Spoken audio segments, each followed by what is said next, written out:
Buonasera a tutti, buonasera ai nostri ospiti a casa, buonasera anche al nostro graditissimo relatore. Benvenuti a questo nuovo webinar organizzato dallo Studio Legale Ghedini Longo e dalla sua associazione. Questa sera parliamo di Veneto, Covid, turismo e dell'autonomia della regione, argomento ormai quasi dimenticato. Con noi affrontare questi temi c'è il consigliere della regione Veneto, Elisa Venturini. Buonasera consigliere Venturini. Buonasera Luca e buonasera a tutti coloro che ci onorano con la loro presenza e il loro collegamento. Grazie di essere qui. Il consigliere Venturini è stato vice sindaco e sindaco anche di Casalserugo, già consigliere provinciale di Padova e vicepresidente dell'Anci Veneto. Ed ora è qua con noi sotto le vesti di consigliere Regione Veneto. Allora, consigliere Venturini, veniamo subito alle domande. Consigliere Venturini, cosa ne pensi della campagna vaccinale del governo? Molti stati nel mondo non hanno mai chiuso, vedi per esempio gli stati repubblicani americani o anche altri stati che hanno già riaperto, vedi per esempio Israele. Figliuolo dice che per settembre sembra che tutto il paese o quasi dovrebbe essere vaccinato. Siamo una potenza mondiale economica, ma quando si parla della macchina Stato siamo sempre il fanalino di coda. Che cosa ne pensi? Ho fatto tanta esperienza amministrativa partendo da consigliere di opposizione nel mio comune, poi sindaco, poi vice sindaco, ho avuto anche l'opportunità di essere consigliere provinciale, poi vicepresidente regionale dell'Associazione dei Comuni del Veneto, dell'ANCI, anche lì comunque facendo un percorso partendo dalla consulta giovani amministratori, consiglio direttivo e oggi appunto vicepresidente. Tutte queste esperienze mi permettono oggi di sedere negli scranni del consiglio regionale e di poter dare il mio contributo conoscendo la realtà. Sulla base di questo cerco appunto di dare il mio contributo e un po' anche la mia esperienza amministrativa politica. Arrivando alla questione che viene posta, allora io non sarei così disfattista e pessimista nei confronti del nostro Stato per quanto riguarda la macchina amministrativa. Allora, Meno male, ok, ci conforta. sicuramente noi veniamo dal periodo Arcuri che non è che proprio abbiamo brillato, ecco, Mm. a differenza di altri stati. Quando il generale Figliuolo si è insediato come commissario straordinario, venivano somministrate 140.000 dosi di vaccino.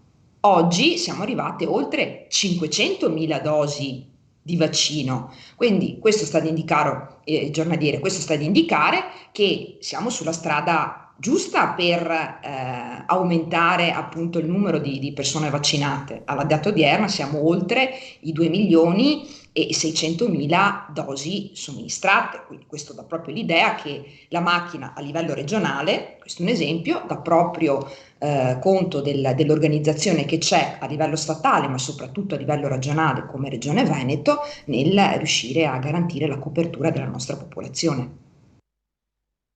Chiaro, chiaro. Speriamo che possa funzionare. Sì, poi rispetto ad altri paesi, allora, comunque per accedere ad esempio in Inghilterra bisogna comunque farsi un tampone, bisogna quando si entra in Inghilterra sottoporsi alla quarantena di 10 giorni, farsi un tampone il secondo giorno e l'ottavo giorno, ci sono tutta una serie di Mm. precauzioni. In Francia, se si vuole andare in Francia, ci si deve sottoporre ad un tampone antigenico. Per andare in Grecia, ad esempio, chiedono il tampone, chiedono anche il certificato vaccinale, quindi voglio dire, un minimo di precauzioni ci sono per andare in giro per il mondo. Quelle che vengono richieste anche in Italia, anche in Italia viene richiesto un tampone della quarantena solo per coloro che provengono da, ad esempio, dagli Stati Uniti, piuttosto che da paesi che non appartengono all'area Schengen, e quindi un minimo di controllo magari in più viene richiesto. Però per il resto, secondo me, l'Italia sta veramente cercando di dare un segnale che è un paese che comunque è un minimo sicuro, ma insomma, che anzi è sicuro, ma nello stesso tempo insomma, che permette anche la circolazione della popolazione e soprattutto che favorisce le condizioni per la ripresa del turismo. Beh, meno male, ci conforta. Consigliere Venturini, Andiamo a toccare un altro tasto dolente. Il settore turistico in che stato è? Con tutti questi ritardi, il governo sta rischiando un po' di minare tutto questo comparto. È vero che ci stiamo muovendo in modo corretto, come ci hai segnalato, però sappiamo che il paese si regge molto sul turismo. Anche il fattore del coprifuoco è un po' un freno a questo. E cosa pensi? Ritieni che avremo un'estate piena di turisti o siamo un po' in difficoltà? Questo mi dà modo di fare una riflessione più ampia anche sul tessuto produttivo economico della nostra regione e del nostro paese Italia. Se noi andiamo a considerare, ad esempio, il comparto manifatturiero, possiamo dire che ci sono state sicuramente delle ripercussioni legate alle restrizioni della pandemia, però in alcuni settori non si è risentito perché l'attività è proseguita, anzi in alcuni casi ci sono stati anche degli incrementi in termini di produzione. Ci sono invece delle realtà, quelle connesse ai servizi alla persona, piuttosto che al turismo, piuttosto che in alcuni ambiti all'export, che sono stati bloccati dalla pandemia. Mm, Ora, mm, mm. su questi è necessario assolutamente intervenire e dare un sostegno. Per quanto riguarda in modo particolare la Regione Veneto, come dicevo, la parte manifatturiera sicuramente ha avuto anche dei risvolti positivi, anche collegati alla pandemia.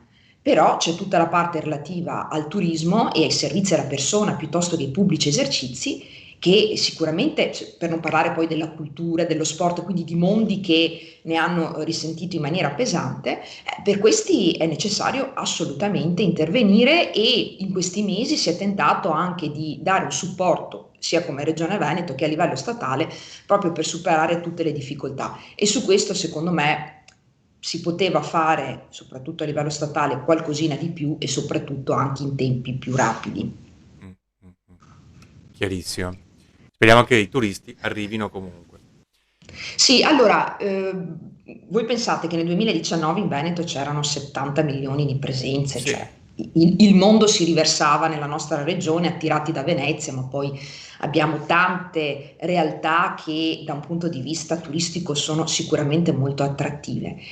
Il fatto che poi la pandemia ha bloccato, adesso ci sarà una ripresa e sicuramente ritorneremo ad avere dei numeri molto interessanti in termini di presenze. Tutto Bene. sta nel riprendere, nel garantire le condizioni, perché io una cosa che ho sempre detto è che il virus ci ha messo in seria difficoltà, ma non ci ha portato via tutte le nostre ricchezze storiche, culturali, artistiche, che continuano a rimanere e continuano ad attrarre. Proprio domenica ero a Venezia e vi posso garantire che la presenza dei turisti comincia a farsi significativa. Si sentivano finalmente dopo mesi parlare lingue diverse e vedere la presenza di persone. Ecco, questo già è un segnale forte che appena ci Ottimista. sono le condizioni, esattamente, riprenderà. Bene. Hanno detto anche a me che ci sono già un po' di turisti che girano, per fortuna. Sì. Consigliere Venturini, allora a questo punto passiamo anche un po' nello specifico per quanto riguarda ristoranti, alberghi, quindi anche tutti gli autonomi che sono stati un po' più danneggiati perché chi è dipendente, è vero in parte, per ora ha un po' di paracadute, chi è nel pubblico non parliamone, ma per quanto riguarda invece i lavoratori autonomi o i ristoranti o gli alberghi, sono veramente in seria difficoltà. Questi ristori, punto primo, arrivano, effettivamente sono aiutati, ricordiamoci che è una minima parte quello che poi loro ricevono di ciò che hanno perso, ed in più voi, Regione Veneto, lei, tu che sei consigliere, riuscite in qualche modo ad abbassare le tasse o fare delle proposte? Perché sappiamo che il governo, l'unica cosa che sa fare, vediamo adesso che hanno proposto di alzare le tasse sulle successioni, l'unica cosa che sanno fare è alzare le tasse, ma in questo momento, come dice Draghi, non è il momento di prendere, ma è il momento di dare. Mm. Sì, fortunatamente non è Letta Presidente del Consiglio, ma è Draghi in questa fase, ecco. E quindi quando Letta dice ma introduciamo una bella imposta sulle successioni, non è che Draghi, Presidente del Consiglio, fortunatamente ha colto questo tipo di così, Meno disegno. male. Ecco, perché appunto, come hai detto tu Luca, nel momento stesso in cui Draghi, che è a capo del governo, dice è il momento qui di sostenere economicamente, non di prelevare denaro e quindi ricchezza, ecco, dà proprio l'idea della linea che sta seguendo un po' il governo. Il fatto è che per quanto riguarda in particolare la Regione Veneto, si può intervenire su alcune fattispecie, perché in termini di tassazione non è che noi possiamo intervenire, faccio un esempio, sull'IMU piuttosto che sulla Tari, perché non sono fattispecie che rientrano nelle competenze poi della Regione Veneto. Quello che ad esempio si è fatto come regione è stato quello di rideterminare i termini per il versamento della tassa automobilistica, c'è stata una proroga.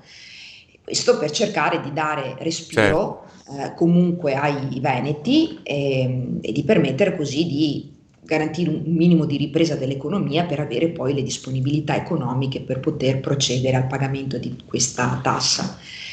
Nel caso, se vogliamo, dell'IMU piuttosto che della Tari, che è la tariffa per lo smaltimento dei rifiuti, qui parlo da rappresentante dei comuni del Veneto, c'è stata un'azione come associazione affinché a livello nazionale venissero stanziati fondi per permettere ai comuni di ridurre la tariffa rifiuti piuttosto che intervenire sulle aliquote dell'IMU o anche per quanto riguarda le tasse di occupazione degli spazi pubblici, perché un comune per poter intervenire e quindi poter agire sulle leve fiscali deve in qualche maniera avere delle coperture economiche, perché altrimenti i bilanci sballano. Con delle risorse stanziate a livello statale si permette ai comuni di avere più margini di manovra, e l'abbiamo visto ad esempio con la tassa per l'occupazione dello spazio pubblico, per cui viene data ai pubblici esercizi la possibilità di occupare i plateatici, quindi gli spazi, avendo così delle agevolazioni e permettendo di svolgere l'attività. Adesso la stagione non è particolarmente felice dal punto di vista atmosferico, ma sicuramente l'estate arriva e questo permette di riprendere l'attività, se non all'interno, all'esterno dei locali, cercando di sgravare i pubblici esercizi, ad esempio, su questo fronte. Sono dei segnali che si cercano di dare Molto positivi. utilizzando quel denaro che, attenzione, per il quale noi stiamo facendo debito, perché in attesa dei fondi europei, fondi del Next Generation EU, che attraverso il Recovery Plan vorremmo utilizzare, in attesa di quel denaro lì noi stiamo comunque continuando a fare debito, quindi stiamo prendendo a prestito soldi che poi in qualche maniera dovremo restituire. Allora noi dobbiamo assolutamente creare le condizioni per poter far riprendere l'economia del nostro territorio e permettere la crescita, e perché sennò i debiti non si pagano. Sono d'accordissimo. E consigliere Elisa Venturini, ti ringrazio moltissimo per il tuo contributo, spero ci saranno nuove occasioni, grazie ancora e buonasera.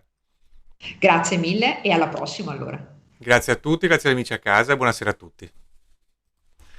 Perfetto, termino registrazione.